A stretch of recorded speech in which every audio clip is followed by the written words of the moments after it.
Në duke ishte një kthim i zakonshëm në shtëpi po për Edmond Sulën, ato do të ishin hapat e fundit të jetës. Rreth orës 12:10 pas mesnate në fshatin Bërxull të Vorës, 50 vjeçari kishte parkuar automjetin dhe po i afroi derës së banesës. Pikërisht në atë moment një plumb e goditi nga pas në shtëpinë, duke i shkaktuar vdekjen e menjëhershme. Banorët nuk raportuan të shtënat çka ka ngritur dyshimet se autori mund të ketë përdorur një armë të gjatë me dylbi ose edhe një snajper. Sipas burimeve hetimore, atentatori kishte zgjedhur me kujdes pozicionin e tij. Ai dyshohet se kishte qëndruar i fshehur dhe i maskuar prafra një orë, rreth 50 metra larg banesës së viktimës, duke përfituar edhe nga errësira që mbulonte zonën. Hetuesit besojnë se autori e ka ndjekur lëvizjen e sulës që nga momenti kur ai u largua nga lokali pranë lagjes ku qëndronte çdo ditë, derisa mbërriti në banesë. Vetëm një plumb rezultoi fatal për të. Pas ekzekutimit, autori dyshohet se u largua fillimisht në këmbë përmes arave dhe më pas hipën një automjet të fshehur në një tjetër zonë, duke humbur gjurmët. Mënyra e organizimit të atentatit ka forcuar dyshimet e grupit hetimor se kemi të bëjmë me një ekzekutim të mirë planifikuar, të kryer nga një vrasës me pagesë. Paralelisht hetuesit po verifikojnë aktivitetin e Edmond Sulës.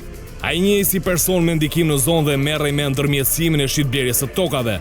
Në emër të tij, rezulton e regjistruar edhe një kompani që operon në fushën e shitjes dhe dhënies me qira të automjeteve. Sa i përket motiveve, pista kryesore lidhet me konfliktet e mundshme për pronat. Megjithatë, në verifikim është edhe shkuara e tij jashtë vendit, kryesisht në Itali, ndërsa po analizohet edhe e kaluara penale e 50 vjeçarit, i cili ndër vite ka qenë i proceduar për disa vepra penale. Ndërkohë, specialistët e sektorit të vrasjeve në drejtimin e prokurorisë kanë sekuestruar kamerat e sigurisë në zonë dhe po punojnë për të identifikuar autorin, si dhe për të dokumentuar çdo lëvizje të tij para dhe pas ekzekutimit. Mirë dashur shikues, ky ishte inserti për sa i përket vrasjes së Edmond Sulës, një vrasje e cila ndodhi rreth 3 net më parë në Vorë, ku dyshohet që ishte një vrasje e kryer nga një distancë dhe u krye nëpërmjet snajperit ose një pushk me dylbi, të paktën kështu dyshojnë hetuesit. Është një vrasje e cila ndodh, le të themi, pas vrasjeve të tjera, patëm një vrasje në Laç, po ashtu patëm dhe në Shkodër që bashkëshorti vrau gruan e tij. Më pas kemi dhe rastin e Edmond Sulës. Mirë, për diskutuar për këtë çështje dhe shumë çështje të tjera të cilat janë aktualitet i vendit tonë, unë kam të ftuar sonte në skren krimi avokat Gylsen Zhlimë, shumë faleminderit. Si dhe ish prokurorin dhe avokatin Ervin Karanja. Faleminderit. Karanja, duke qenë se ju shumë vite keni jetuar vrasje duke qenë prokuror në prokurorinë e Tiranës, çfarë kuptuat nga kjo vrasje e këtij personi? Vrasja ka ndodhur në mesnatë, dhe në zgjedhur një kohë e përshtatshme, ka pasur mungesë kamera ose ka pasur afër zonës shtëpisë së viktimës, po jo në vendin ku dyshohet se është autori. Është përdorur një mjet, domethënë që është mund të ketë pas optik, po që është bërë dylbitje optik, po, është dylbitje dhe është bërë në distancë. Ka ndodhur pikërisht ditën që ka qenë dhe koncerti i Kanye West. Pra që edhe forcat e policisë kanë qenë të shpërndara në vend tjetër. Kjo na tregon që edhe ne jemi afër Tiranës, mungon kontrolli i territorit. Pra janë gjithë këto tendera fiktiv që bëhen për kamera sigurie dhe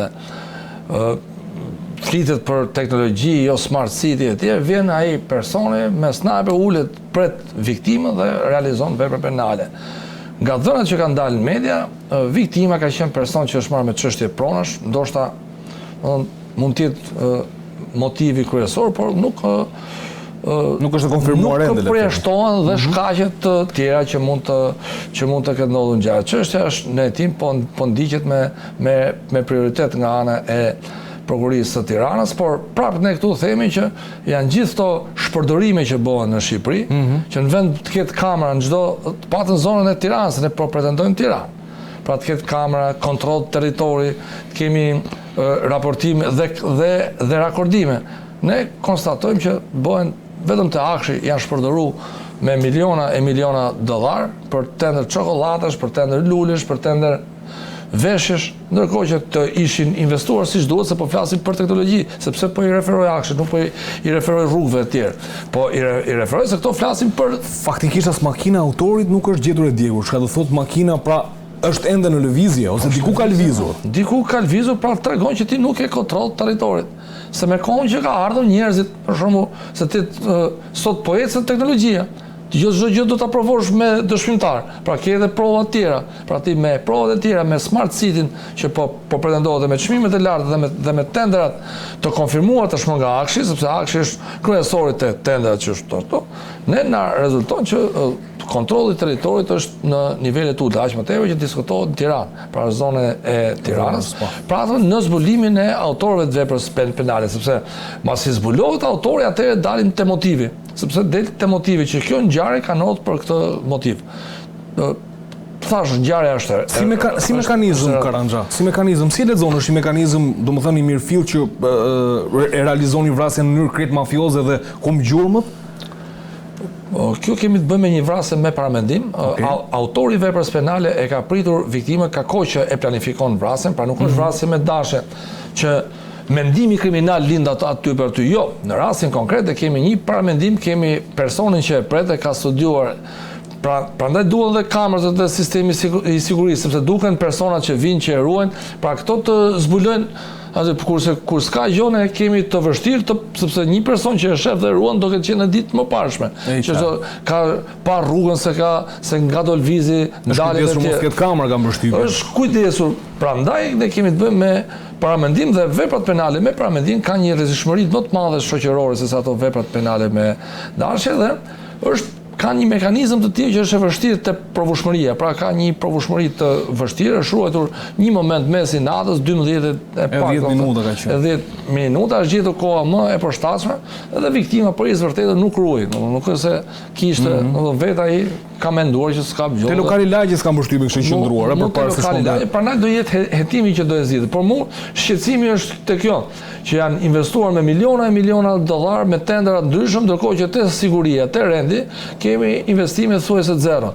Pra diskutohet për me një propagandë, sepse kjo është propagandë, janë investuar me miliona e miliona dollar dhe aty ku duhet që është me vërtet që i shërben popullit, i shërben njerëzit, i shërben sigurisë, jetës dhe shëndetit këtu së donë. E qartë, faleminderit. Audesh koncerti këtu edhe 4.3 milion euro dhe prandaj këto nuk janë dhënë aty ku duhet dhe jemi në këtë gjendje ku jemi sot duke diskutuar. Të marrim koncertin, pra ka ikur vëmendje. Vrasjen e kemi pasur nga ruajtja dhe mbrojtja e qytetarëve dhe kemi shkuar tek një vëmendje tjetër se si të justifikojmë qëndrimin e Partisë Socialiste dhe Edi Ramës në pushtet dhe prandaj kolegu parafolsi me të drejtë thotë që duhet të investohet, po ku të investohet kur Rama mendon për karriken e tij.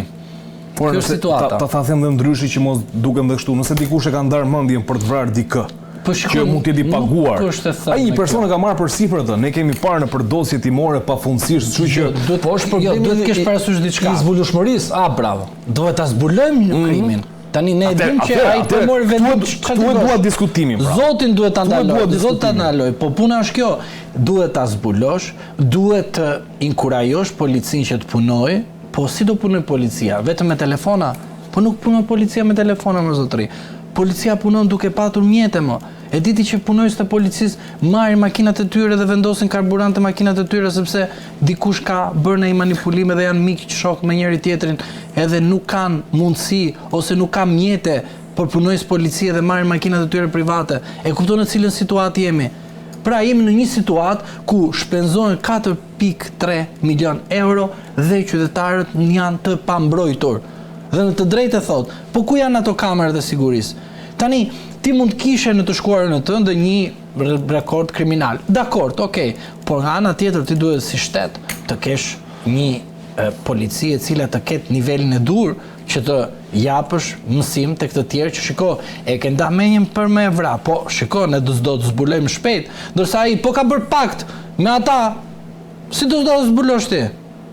Pra, situata është më e rëndë se kaq. Do të thotë që personi, tani futemi te ngjarja, personi, për mendimin tim, ka ditur që do të vritej. Pse e them këtë gjë? Për shkak të veprimeve dhe mosveprimeve. Edhe vetë viktimës, por edhe vetë policisë. Të jemi realist tani. Policia e di shumë mirë në zonën ku jemi, mirë a kemi apo nuk kemi rrezikshmëri. E din shumë mirë ku janë vatrat e zjarrit, e din shumë mirë ku kriminaliteti kërkon të marri përsipër akmarrjen e tij, dhe e dim shumë mirë që këtu, kur merresh me pronat, do të thotë që diçka nuk ndodh mirë në zonën aty për aty. Pra, të gjitha këto skenare tregojnë qartëzi që kur nuk funksionon policia e shtetit, e cila është shndërruar si polici partie, sigurisht që ne sot kemi këtë ngjarje. Dhe mos harroni edhe një fakt tjetër, drejtori i policisë së shtetit, që unë i them partisë, doli të fliste për komentet në Google dhe nuk tha një fjalë për sa i përket kriminalitetit. Dhe përveç kësaj, mos harroni faktin. Një fakt është faktikisht, për të qenë sinqert se ne duke qenë se bëjmë këtë emision këtu 2 herë në javë, dhe ju dhe Zhlima edhe Karanxha ju keni pasur mundësi që të gjeni kohën dhe të vini këtu. Kemi një farë kohë pa trajtuar vrasje. Nëse do kujtojmë kur kemi nisur në 2024, në 2025, kemi pasur një nivel më të lartë, kam përshtypjen, do të them një raport ndërkombëtar. Do të keni parasysh që në vendet kur nuk ka shumë kriminalitet gjatë kohës së dimrit, ka një studim që thuhet që për shkak të vdekjeve masive të njerëzve, gjakrat ftofën. Pra nuk rikujtohen atërmbetjet, konfliktet të mëparshëm. Kur i kthehen të gjithë tek familjarët e tyre, atëherë fillon riciklimi i ngjarjeve të mëparshme. Këtë mund ta konfirmojmë me një raport sekret, ë? Kemi kthimin edhe të atyre të cilët këto ngjarje janë fshehur. Dhe çfarë ndodh? Ndodh kjo që kur vinë të gjithë shqiptarët nga emigracioni, në fund fare ne shikojmë që rritet shumë kriminaliteti. Kjo çfarë tregon? Nga njëra anë tregon që ne nuk kemi hequr dorë nga akmarrja, ne, për një pjesë, ata të cilët kanë. Ata që kanë akmarrje. Dhe nga ana tjetër, përsëri tani, e gjithë shoqëria jon nuk beson te drejtësia. Tani kush ka për detyrë të besojë te drejtësia e qytetari? Shteti përmes pushtetit. Kur ti shikon Edi Ramën që nga mjesi deri në darkë e kritikon drejtësinë, kur drejtësia ndonjëherë merr një veprim sikur duket që është kundër Edi Ramës, por në të vërtetë është për shkak të rrethanave të tjera, ai qytetari që jeton jashtë shtetit edhe unë që jetoj këtu, çfarë do mendoj? Pra s'do kemi besim te drejtësia. Dhe pikërisht kur vinë të gjithë këta këtu, thotë ça, ky vend s'bëhet këtu. Ça, fillon tjetri merr kallashin edhe ec përpara. Prandaj them që nuk është se kemi vetëm atërmbetjet apo akmarrjet apo gjakmarrjet, është gjë tjetër kjo, po paralelisht kemi edhe këtë që këtu nuk funksionon shteti për shkak të mesazhit të gabuar që Edi Rama ka përcjellur vazhdimisht të qytetarët shqiptar. Faleminderit Zhlima. Dy janë faktikisht momentet përgjatë vitit kur Departamenti i Policisë Kriminale aktivizon, le të themi, në një mënyrë më efikase strukturat e policisë, të cilat merren me hetimin apo parandalimin e ngjarjeve kriminale. Dhe ajo është përpara pushimeve dhe gjatë pushimeve të muajit gusht, kur kemi një fluks emigrantësh të cilët vinë nga jashtë, siç e thash, edhe Zhlima, por edhe gjatë festave të fundvitit. Janë pikërisht edhe raportet, le të themi, ose ato urdhrat sekrete të cilat ju jepen drejtorive specifike të qarqeve të ndryshme, që duhet të marrin masat, të organizojnë grupe shërbimin, të hapin dosjet e informatorëve, të rilidhen me informatorët me qëllim që të marrin informacione për ngjarje të mundshme kriminale dhe për të bërë të mundur parandalimin e tyre. Tani thjesht vetëm them edhe diçka. Policia e shtetit nuk ka burime njerëzore kaq shumë që të fillojnë edhe të bëjnë të marrin gjithë këto veprime. Sepse edhe vetë Shiku është degeneruar si institucion. Tani themi të vërtetën. Shiku, shërbimi informativ sepse është ndruar emri. S'ka problem aty tani te tabela ngeli. Po se Shik ka qenë informacion më i. Po mirë, s'ka problem. Mirë, atëre shiko tani. Ne kemi një problem skandaloz në këtë vend. Shishi është drejt shkatrimit. Pra nuk i ke ashtu siç duhet në terren edhe të japin atë që duhet për vendin. Tim realist tani. Le tani çapradhën mbret të bëjnë raporte dhe nuk spionojnë ashtu siç duhet. Sepse edhe tek spionat është fut infiltrimi parave nga bat kriminale. E rënd, po e vërtet. 2. Policia e shtetit punoj si i thjeshtë i policisë së shtetit, ha të gjithë atë goditjen më të madhe për shkak të mos funksionimit të policisë së shtetit, që ai është një person që një 500.000 lekë, 600.000 lekë shmerr, a kupton? Edhe pa dieta, pa asgjë, dhe ngatrohet për shkak të oficerëve të tij të lartë, të cilët kanë bërë pakt me pushtetin që është në shërbim të krimit organizuar. Pra, këtu kemi dy institucione të cilët janë pothuajse të në pegmarrje dhe duke mos i shërbyer vendit. Okej, në qoftë se realisht grupet kriminale mund të kenë aq shumë para dhe kanë para, të cilat sa të ndikojnë edhe deri tek ata të cilët le të themi i shërbejnë institucioneve lizbatuese me informacione të ndryshme, por duke sikur krimi mund paguajë edhe më shumë, kjo sigurisht mbetet një lloj shqetësimi i cili do duhet dhënë zgjidhje, dhe sigurisht kjo bëhet nëpërmjet goditjes së grupeve kriminale. Me numrin e vrasjeve këtë vit Karandxha? Numri i vrasjeve, do të thonë, me urojmë mos kemi fare, po tash ngjarje kriminale do ndodhin, është një numër i vogël. Pra është një numër më i vogël në raport me vitin që shkoi. Por kjo s'do të thotë që është numër i vogël dhe të mos rrisim investimit. Mendoj që jemi kthyer dhe ne do ta themi gjithmonë në mbështetjet policisë shtetit. Duhet investim tek policia. Duhet tek rrogat, pagat, transporti, strehimi, simulimi dhe përkraja e punonjësve të policisë. Duhet që punonjësi i policisë të ketë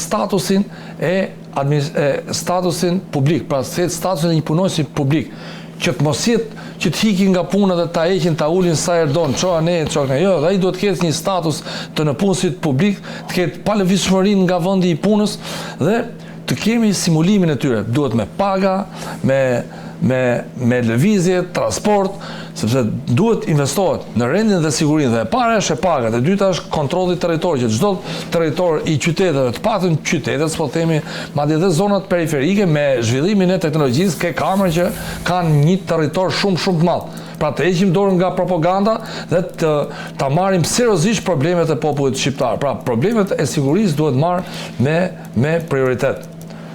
Është e vërtet që numri është i vogël, por kjo s'do të thotë që është numri vrasjeve i vogël dhe trim. Jo, trim, ne duhet të rrisim investimin. Dhe por të shkojmë në zero. Edhe investimi të jetë i tillë të mos jetë me tendera korruptiv, që morrin para difuzim në xhep të gjithë. Se gjen tendera një kamerë 50.000 euro, ku i gjen këto kamerë, që janë këto kamerë, edhe kamera satelitit nuk është aqe shtrenjtë. Ajo kamera vendos 3-4 copë ke shtëpia. Vendos 3-4 copë. Ti porosisësh në Temu për shembull është edhe me 90.000 lekë. Ku i gjen këto kamera? Kjo është, do të thonë, tendri kjo se s'dalin te tendra që bëhen. Ktu është vjedhje. Kur del është vjedhje, ajo kamera bën 90 euro, 100 euro, po ta porosisësh online, këto ta bëjnë kamerën 50.000 euro, 30.000 euro. Çan këto tendra kot. Prandaj duhet marrë seriozisht politikanët shqiptarë dhe ata që janë pushtet duhet marrin seriozisht sigurinë e qytetarëve dhe të respektojnë dhe uniformën e policisë shtetit. Dhe respektimi është që ti t'i japësh pagën, të respektosh kur ndalon policit, mos shifesh më mbas pushtetit. Me shërbime 12 orare pak e vështirë është kjo periudha e verës për përveç punojësve të policisë së shtetit, që janë përfshi edhe punojësit e rrugores, do të shtojmë edhe punojës të tjerë të cilët kanë të bëjnë me sigurinë tonë, që janë punojës të policisë së burgjeve, për shkak që edhe ata janë në kushte diskriminimi, për shkak të distancës nga shtëpia deri te burgu, dhe përveç kësaj dietave të tyre janë të papaguara ose paguhen pjesërisht, gradualisht, edhe madje për disa prej tyre nuk janë dhënë ashtu siç duhet. Prandaj duhet të gjithë punojësit ne të flasim, sepse ne që kemi aksesin publik të flasim për ata, sepse ata nuk flasin dot për shkak se s'kan sindikata që t'i mbrojnë interesat e tyre. Prandaj duhet i përfshim të gjithë këta që të marrin pagesën dhe të imponohemi tek pushteti aktual që të paguaj, sepse nuk mund të paguash ti 4.3 tek një stadium koti, a kupton, pas një vlerë, dhe ai i cili sakrifikon familjen e tij, veten e tij nga mes deri në darkë për të dhënë shërbim tek qytetarët shqiptar, atë le edhe flak në rrugë.